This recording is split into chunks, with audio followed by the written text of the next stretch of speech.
Hello, everyone, and welcome to the Jeffrey Epstein Show. I'm your host, Bobbycapucci, and this is Daily Drop number 370. Recently, we heard from Ghislaine Maxwell and her legal team that she was under just completely draconian conditions in the jail that she is in. We heard that she is being just treated unseemly, unlike any other convict in the history of convicts. According to her legal team, she's being treated as if she was at Alcatraz in the old days. She's in the hole, rats are running all over her, she can't see the light of day. Meanwhile, we know that her legal team is engaging in a bunch of hyperbole, and that her legal conditions are no more onerous than anyone else's. But yet, they continue to try and push the narrative that Ghislaine Maxwell is somehow being mistreated while she is in detention. Now, are there some different guidelines that they're going by to make sure that she doesn't end up the same way Jeffrey Epstein did? I'm sure they are. If they didn't add new guidelines, if they didn't have some new procedures in place, and something happened to Ghislaine Maxwell, then they'd be screwed. So they put these new parameters into place, some different methods to make sure that she is not harmed, and they're screwed for that as well. They're maligned for that as well. And that's just how it goes when it comes to legal wrangling, right? These lawyers, they're going to look for any in that they can possibly find to try and untie the knot and get that technicality or that loophole in play to try and get her bailed out. Now, the process is underway about getting that bail hearing. The proposed date is December 21st. It's been agreed upon by the prosecutors as well as Ghislaine Maxwell's legal team. And if Judge Nathan decides she's going to grant this new hearing, then it looks like it should be on the 21st, unless, of course, the judge has other ideas. She is the final say, after all. But now, the prosecutors are firing back at Ghislaine Maxwell's legal team and calling them on all of their assertions and saying, basically, that it's all BS. Ghislaine Maxwell is not being treated any differently than any other inmate. She's not getting any, her treatment isn't any more harsh than any other inmate. And she is, in fact, getting better treatment than most inmates, in my opinion. She certainly has more ability to engage in different activities. You know, these guys in the main line, I'm sure they don't have laptops in their jail cells. I'm sure they don't have, scales to check their weight after they come back from eating their 479th serving of meatloaf. But yet Ghislaine Maxwell has all of that stuff. She has access to her high-priced lawyers, 13 hours a day. These guys don't have that. In fact, most of these people that are in the jail system are using state-provided law teams, right? Legal guidance. Who has the money to pay $450 an hour for a decent lawyer? You're talking in the thousands when you're talking about high-profile lawyers like the lawyers Maxwell has. But the working-class poor, they don't even have the access to that. Never mind having the voice for someone to listen to them, for them to get a bail hearing over it. But Ghislaine Maxwell, I guess,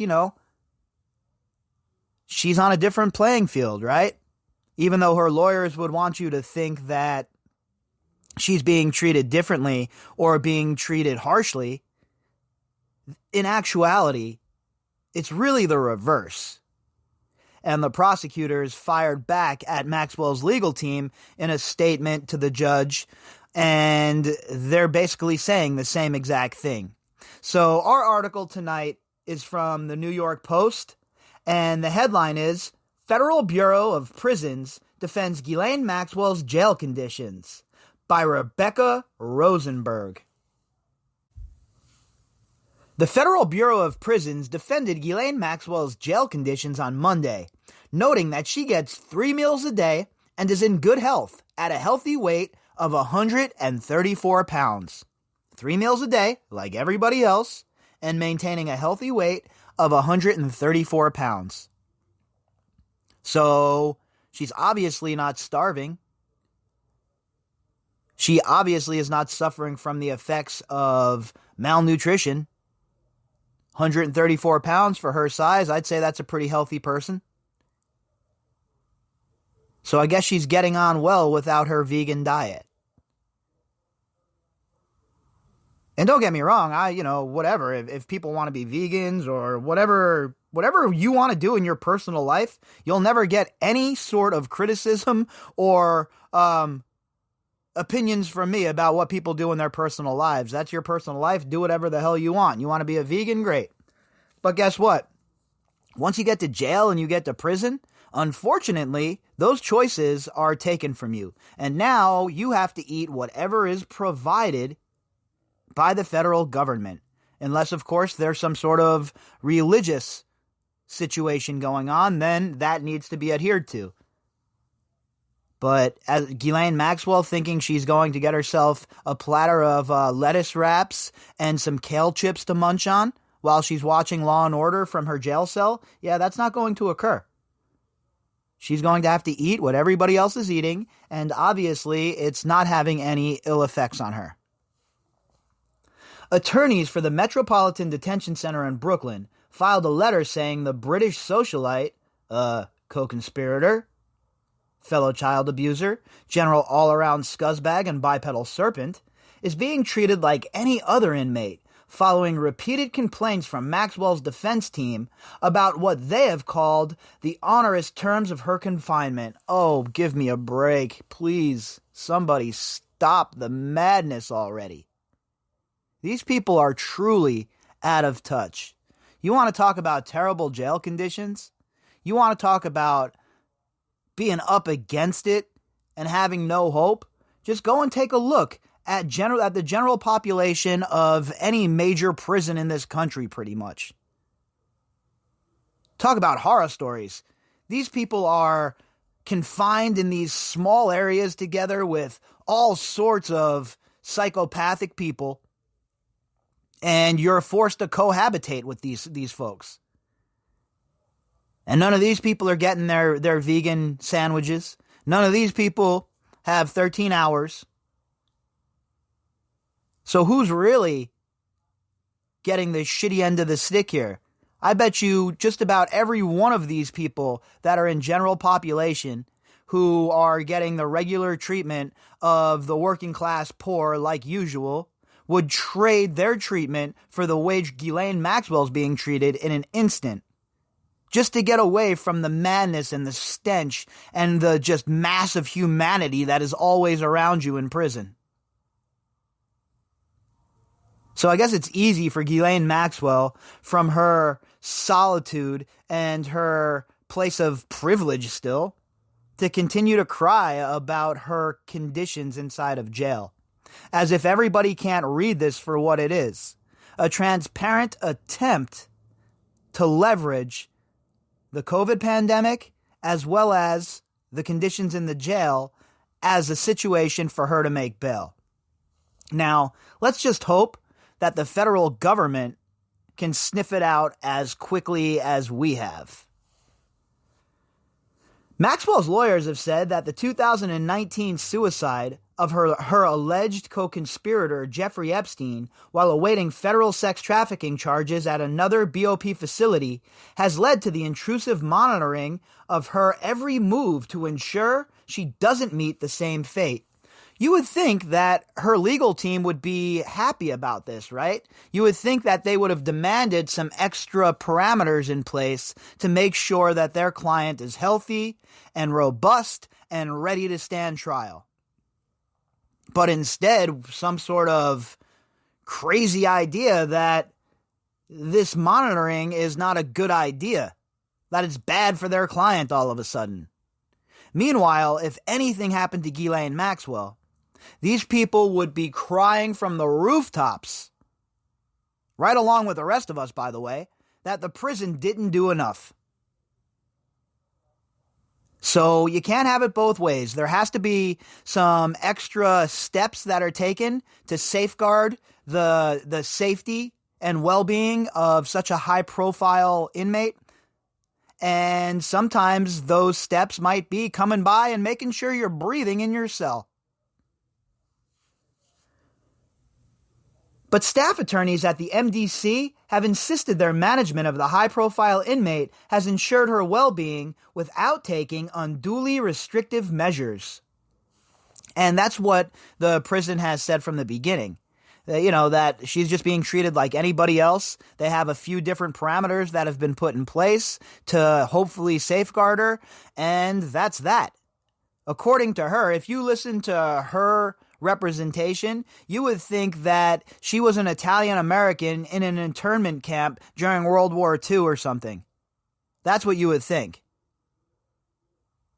Meanwhile, as far as prison goes and confinement goes, I think she has it pretty easy, honestly.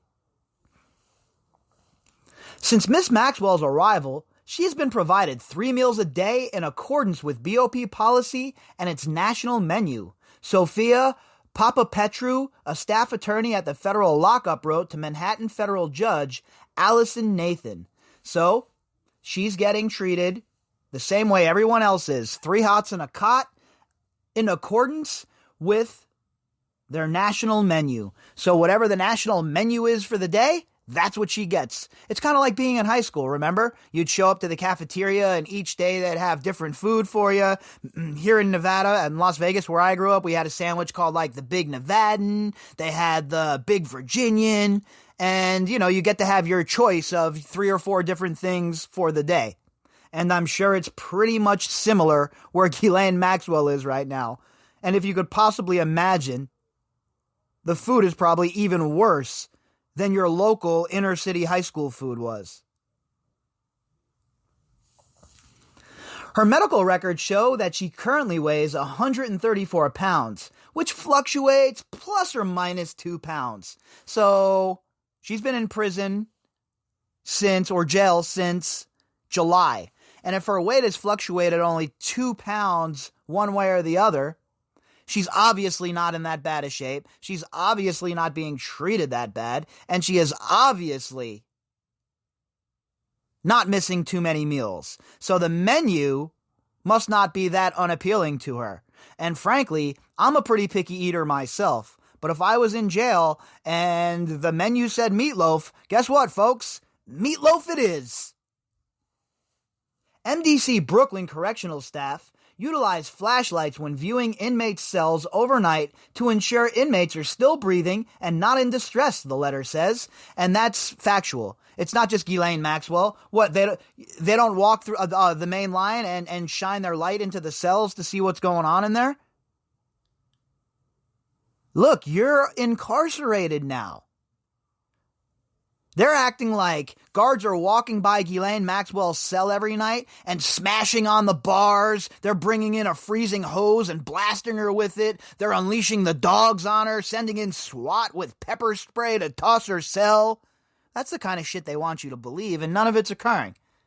Very basic and simple procedures in these jails. Does it suck? Hell yeah. Am I a fan of the criminal justice system in America? You all know that I am not. But guess what? When you are incarcerated, this is the game that is played. This is the system that is set up. This is the system that all of Ghislaine Maxwell's good buddies put into place for the poor. And now she's getting a little taste of it, and she does not like the spice. During the day from 7 a.m. to 8 p.m., Maxwell can enjoy the facility's common areas and can access recreational space, social calls, television, shower, legal telephone calls, emails, computers, and discovery material, according to the filing. So is this jail or is this a work retreat with Jeff Bezos? Who has all that sort of access? I know the people that I'm friends with that have done time in federal prison. I mean, don't get me wrong. Don't get it twisted. I don't want it to sound like people don't get any kind of rights in federal prison or prison. That's not the case. People have access to all of this stuff, right? People get to go to the yard. People get to get calls every now and then, make their calls. You get to watch TV. You get to shower. If you have a lawyer, I'm sure you get to talk to your legal representation. Get your email, whatever it may be, some computers. I'm sure all of that happens for everybody else, right? But Ghislaine Maxwell is having it happen for her in an abundance. And then, out of the other side of her neck, she's quacking like she's being treated horribly. Like someone dropped her ass in a gulag in the middle of the Siberian tundra. Nothing further could be the truth. The accused child abuser spends considerable time chatting on the phone. She gets 500 minutes per month of social calls, which she has used, the jail lawyers wrote, 500 minutes per month. So she might as well just set up like a teen talk line or something, right? And, call all of her friends for chats. They can talk about, what's going on in the jail, what's going on outside of the jail, what sort of strategy they could work with. It's great. Oh, don't worry, darling. I'm in jail right now. You wouldn't believe the disgusting bologna sandwich they served me. It was horrible. It really, really dulls the senses, darling. Who would talk to this lady at this point? 500 minutes per month of social calls, which she has used? So that means there's actually people out there on this planet who would want to talk to her for 500 minutes worth a month. Yikes. Once she returns to her cell, she can snack on a range of items from the commissary and can sip on some water. Even the temperature in her cell is checked 3 times a day to ensure it is adequately heated, the letter says. She is getting better treatment in this jail than some of our service members get overseas. She's getting better treatment in this jail, certainly, than all of the homeless on our streets. And she has the audacity to try and run that yip-yap that she's not being treated correctly, that she's getting inadequate treatment. Is anyone buying this shit? Look, I know I'm not. And I know that the audience of the Jeffrey Epstein show most certainly is not either. I've been reading those emails, folks. Believe me. I'm trying to get back to all of you, but it's just there's just a ton of emails. So, but from what I've read from the interactions with you folks, the party's over for these people. Nobody wants to hear their nonsense anymore, and nobody certainly wants to hear this wannabe elite's sob story about her poor treatment in prison. While the BOP attorneys acknowledged that a number of inmates have tested positive for COVID-19, they wrote that Maxwell remains in a good health and is not in contact with those individuals or any staff who have interacted with them. Maxwell has tested negative for the virus, just as I said. Remember when we were talking about this, when the COVID thing popped off in the jail and they said that Maxwell came in contact with somebody who had COVID, blah, blah, blah, blah, blah, blah, blah? Well, I said that she's already in solitary confinement, basically. She's confined. She's quarantined. Where's she going to go where the movements are more restricted than that jail cell? She's going to go to New York City, where everybody in the world's popping hot right now for COVID, according to their tests? That's where she's going to be safe? In some hotel? Highly doubt that's the case. And if they truly care about their client's well-being and her not catching COVID, then I think the safest place for her would be that jail cell, right? It makes sense. They want you to isolate. Well, she's the queen of socially distancing right now. She's certainly not messing around with nobody. She's in that jail cell. So what is their argument, really? Oh, they don't have one. They want to use it as a vehicle to try and spring her, get her out on bail, and then snub their nose at not only the survivors, but society as a whole. The jail lawyers did not address Maxwell's complaints about 24/7 video surveillance, and they shouldn't, all right? That's not even it's a non-starter in my opinion. Again, once you become property of the state, then I think you really have no defense or a leg to even stand on when it comes to talking about being recorded, or filmed, or your phone calls being recorded, or anything like that. Once you're in the custody of the state, then I think all of that goes out the window, and there's a new set of rules, right? And Ghislaine Maxwell is learning that she has to play by those same set of rules with everybody else, that everybody else has to play by. And it's come as like a bucket of cold water in the face to her. She was so sure she was getting over on this, that she was never going to have to answer for what she had done. She thought she had pulled the great Houdini of all time by being added to that non-prosecution agreement. She was laughing her ass off all the way into the sunset with her buddy Scott Borgerson. Oh, darling, there's no way they'll ever catch us. I'm Ghislaine Maxwell, darling.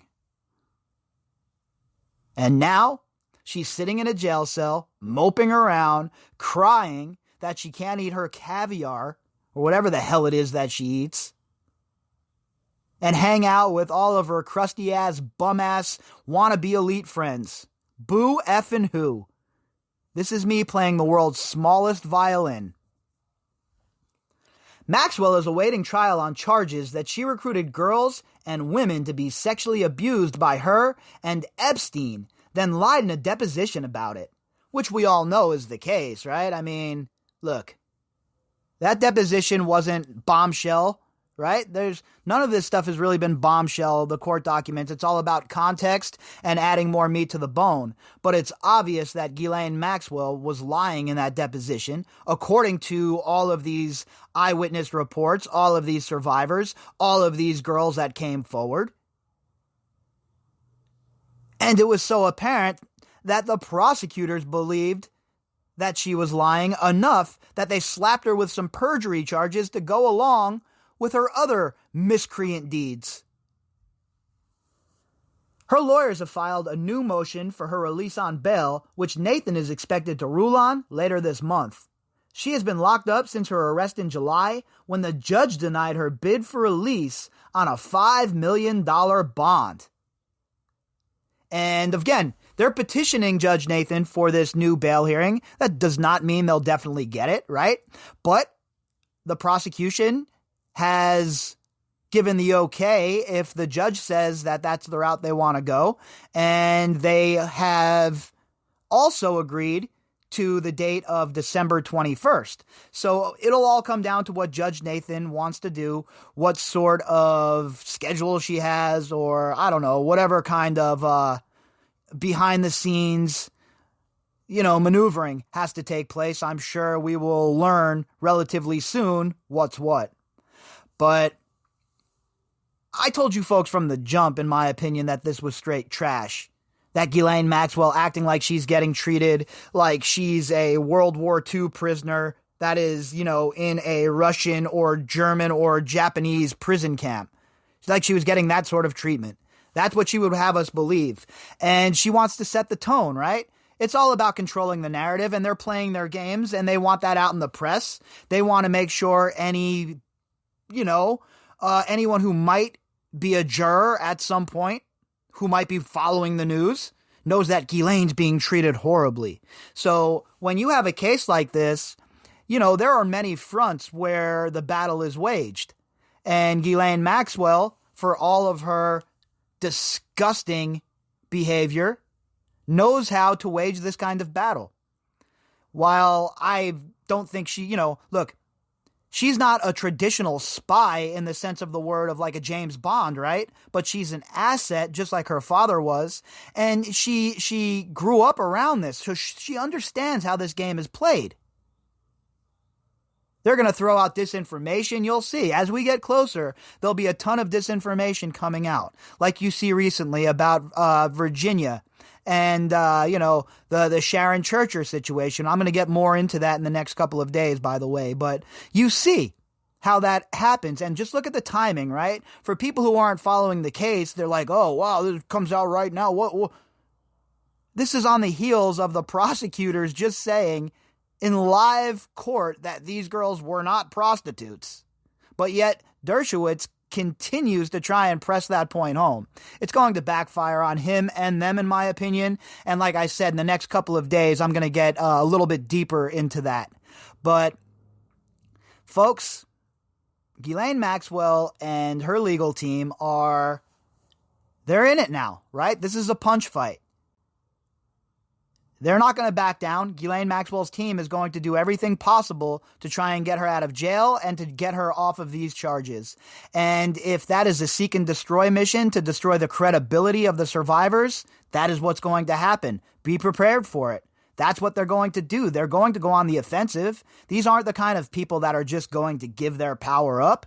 It has to be wrested away from them. And that's what happens in the courtroom, hopefully, right? That's how the system is supposed to work. These people get indicted for their crimes. They go through the system. There's a hearing. There's a trial. And then a jury of their peers renders a decision, and then the judge sentences them. That is all I have ever asked for in this case. A real, true, damn well-prosecuted case and trial and hearing, because it's long overdue, folks, all right? Long overdue. The misdeeds of the government, going all the way back to the very beginning of this case, are a stain on the Just Us Department. Bill Barr most certainly was not the man to fix it. And I have my doubts about some of the names being thrown around by 46. So again, I don't have the answers, right? I don't know how to fix this, but I think a good starting point would be to bring a little bit of justice to those who were abused by Jeffrey Epstein and to the rest of us who have had our confidence shattered in the institution of the Department of Just Us. If you'd like to contact me, you could do that at bobbycapucci@protonmail.com. That's BOBBYCAPUCCI@protonmail.com. You can also find me on Twitter at BOBBY_CAPUCCI. All of the links that go with this episode can be found in the description box. All right, folks, I'll be back tomorrow morning with the morning update, and we will pick up where we left off. Have a great evening, everyone.